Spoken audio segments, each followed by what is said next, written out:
ဒီကောင်မလေးဟာငငယ်လေးကလေးကသူ့အမေရဲ့တင်းကျပ်တဲ့ထိန်းချုပ်မှုအောက်မှာနေခဲ့ရပါတယ်။သူမဘာပဲဖြစ်ဖြစ်ဘယ်လောက်ပဲစိတ်ဆိုးနေပါစေ။အမြဲတမ်းပြုံးနေရမယ်။ပြီးပြည့်စုံတဲ့ပုံစံနဲ့နေထိုင်ရမယ်ဆိုတာသူမအမေရဲ့စည်းကမ်းတစ်ခုပါ။ဒါပေမဲ့တနေ့မှာတော့အိမ်ထဲကနေထွက်လာပြီးတိတ်မကြခင်ပါပဲ။လှုပ်တိုက်ပြီးလဲကျသွားပါတယ်။တယောက်ကလမ်းမှာငားမြကျူးတစ်ချောင်းကိုတမင်တကာချီထားခဲ့တာပါ။သူမကအတက်နိုင်ဆုံးအဆင့်တန်းမပြတ်အောင်ထိန်းထားပေမဲ့သူမအကြိုက်ဆုံးမှန်ကလည်းမြေပြင်ပေါ်ကျပြီးအပိုင်းပိုင်းအဖြစ်ကွဲသွားပါတယ်။ဒီတစ်ချိန်မှာတော့သူမရဲ့ရင်ထဲမှာဒေါသတွေတဖြည်းဖြည်းစူပွက်လာပါတယ်။အဲ့ဒီအချိန်မှာပဲကောင်လေးတစ်ယောက်ရောက်လာပါတယ်။သူကအเจ้าမှာနာမည်ကြီးတဲ့လူဆိုးလေးတစ်ယောက်ဖြစ်ပြီးလူတိုင်းကိုနောက်ပြောင်ရတာကိုအယမ်းကြိုက်ပါတယ်။တကယ်တော့ဒီငားမြကျိုးကိုလည်းသူကသူ့လူတစ်ယောက်ကိုချီထားခိုင်းခဲ့တာပါ။သူကကောင်မလေးလဲကျပြီးငိုမယ်လို့ထင်ထားခဲ့ပါတယ်။ဒါပေမဲ့မမျှော်လင့်ထားတာကကောင်မလေးကမျက်ရည်မကျပဲပြုံးပြီးဘာမှမဖြစ်ပါဘူးလို့ပြောလိုက်တာပါ။ဒီလိုထူးဆန်းတဲ့တုတ်ပြန်မှုကြောင့်ကောင်လေးဟာကောင်မလေးကိုစိတ်ဝင်စားလာပါတယ်။သူကသူ့လူတွေကိုချက်ချင်းအမိတ်ပေးပြီးကောင်မလေးအကြောင်းတိတမျှအချက်လက်တွေအကုန်ရှာခိုင်းလိုက်ပါတယ်။မကြခင်မှာပဲသူသိလိုက်ရတာက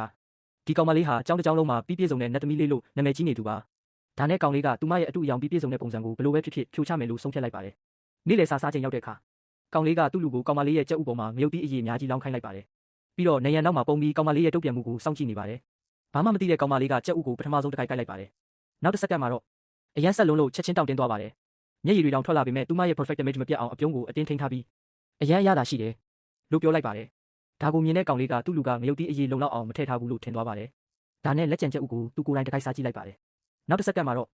အပူချိန်ကြောင့်မီးရှူထုတ်တော့မလို့ဖြစ်သွားပါတယ်။သူ့လူတွေကလည်းရေကိုအမြန်ပြေးယူလာကြရပါတယ်။ကောင်လေးကမယုံနိုင်တော့ပါဘူး။ဒီလောက်ဆက်တာကိုသူမကဘလို့များသိခံနိုင်တာလဲ။ဒါနဲ့သူမကိုအနိုင်ယူဖို့နောက်ထပ်အစီအစဉ်တစ်ခုစဉ်းစားလိုက်ပါတယ်။တနေ့မှာကောင်မလေးကအเจ้าရဲ့ပစ္စည်းတို့လောင်ခန်းထဲကိုပစ္စည်းယူဖို့ရောက်လာပါတယ်။အခန်းထဲဝင်ချင်းမြေပြင်ပေါ်မှာငားမြကျိုးတစ်ချောင်းကိုတွေ့လိုက်ပါတယ်။အဲ့ဒီကျိုးပေးမှာလည်းလျှို့ဝှက်ထောင်ချောက်တစ်ခုရှိနေပါတယ်။ကောင်မလေးကချက်ချင်းနားလဲသွားပါတယ်။ဒီကောင်လေးထပ်ပြီးငါ့ကိုနောက်နေတာပဲ။ဒါပေမဲ့ဒီတစ်ချိန်မှာတော့သူမကထောင်ချောက်ထဲမဝင်ပါဘူး။အဲ့ဒီအစားငားမြကျိုးကိုတမင်တကာကြော်ဖြတ်သွားပြီးပစ္စည်းရှာနေတယ်လို့ဟန်ဆောင်ရင်းထောင်းတနေရာမှာပုံနေတဲ့ကောင်လေးကိုလှုပ်ဝက်ပြီးထောင်ချောင်းနဲ့ချိန်လိုက်ပါတယ်။ထွက်ခါနီးမှာတော့သူမကတမင်တကာငားမြကျိုးပေါ်ခြေချလိုက်ပါတယ်။ဖုံး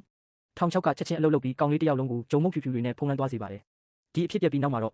့သူတို့နှစ်ယောက်ဟာတရားဝင်ရန်သူတွေဖြစ်သွားကြပါတယ်။ကောင်လေးကလည်းသူမရဲ့ perfect match ကိုမဖြစ်မနေဖြုတ်ချမယ်လို့ကြိမ်ဆိုလိုက်ပါတယ်။အဲ့ဒီအချိန်မှာသူ့လူတစ်ယောက်ကအကြံတစ်ခုပေးလိုက်ပါတယ်။သူ့ကိုကိုခန္ဓာပိုင်းနဲ့မတိုက်ပဲစိတ်ပိုင်းဆိုင်ရာနဲ့တိုက်ကြည့်ပါလား။ဒီစကားကြောင့်ကောင်လေးရဲ့မျက်လုံးတွေတောက်ပသွားပါတယ်။သူ့ကောင်းထဲမှာအကြံကောင်းတစ်ခုရသွားပါပြီ။နောက်တစ်နေ့မှာတော့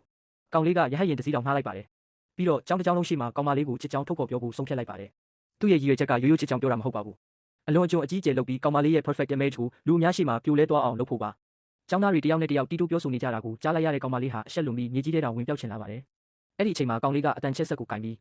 ငါရဲ့ကောင်မလေးဖြစ်ပေးပါလို့တစ်ကြောင်းလုံးကြားအောင်အော်ပြောလိုက်ပါတယ်။ဒါပေမဲ့ကောင်မလေးပြန်မဖြစ်ခင်မှာပဲနောက်ထပ်ကောင်လေးတယောက်ပြေးရောက်လာပါတယ်။သူလည်းအတန်ချက်ဆက်ကိုကင်ပြီးငါသူ့နောက်ကို6လကြာအောင်လိုက်ခဲ့တာတော့အောင်မြင်မလာသေးဘူးမင်းကဘာကြောင့်မင်းခွင့်ရရှိမယ်လို့ထင်တာလဲလို့ပြောလိုက်ပါတယ်။ပထမကောင်လေးကလည်းမခံပါဘူး။6လလောက်လိုက်ပြီးတော့မအောင်မြင်ဘူးဆိုရင်မင်းကိုယ်တိုင်ညံ့လို့ပဲလို့ပြန်လည်ပြောလိုက်ပါတယ်။အဲ့ဒီနောက်မှာတော့ကောင်လေးနှစ်ယောက်ဟာတယောက်ကိုတယောက်အော်ဟစ်ပြီးညှင်းခုန်လာကြပါတယ်။နှစ်ယောက်စလုံးကသူတို့ဟာဒီကောင်မလေးနဲ့တွဲဖို့အထိုက်တန်ဆုံးသူဖြစ်ကြောင်းအခိုင်အမာပြောနေကြပါတယ်။သူတို့နှစ်ယောက်ရဲ့ရန်ဖြစ်တံတွေကိုနားထောင်နေရတဲ့ကောင်မလေးဟာနောက်ဆုံးမှာတော့တီးမခံနိုင်တော့ပါဘူး။သူမရုတ်တရက်ဒေါသထွက်ပြီးနှစ်ယောက်လုံးတိတ်ဆန်းလို့အော်ချလိုက်ပါတယ်။သူမရဲ့အတန်ကလူအုပ်ကြီးတစ်ခုလုံးပေါ်ပဲ့တင်ထက်သွားပါတယ်။နောက်တစ်စက္ကန့်မှာတော့တနေရာလုံးတိတ်ဆိတ်သွားပါတယ်။အားလုံးကသူမကိုမယုံနိုင်တယ်လို့စိုက်ကြည့်နေကြပါတယ်။ဘာကြောင့်လဲဆိုတော့အမြဲတမ်းနူးညံ့တိမ်မွေးပြီးတည်ငြိမ်နေတဲ့ perfect goddess လေးဟာဒေါသထွက်ပြီးအော်ဟစ်တတ်မယ်လို့ဘယ်သူမှမထင်ထားကြလို့ပါ။သူမကိုလူတိုင်းစိုက်ကြည့်နေကြတာကိုသတိထားမိတဲ့အခါနှစ်ပေါင်းများစွာစူးစမ်းတည်ဆောက်ခဲ့တဲ့သူမရဲ့ perfect image ဟာလုံးဝပျက်စီးသွားခဲ့ပါပြီ။ဒါပေမဲ့ဒီအခြေအနေကနေဘယ်လိုလွတ်မြောက်ရမလဲဆိုတာကိုမသိတော့တဲ့အတွက်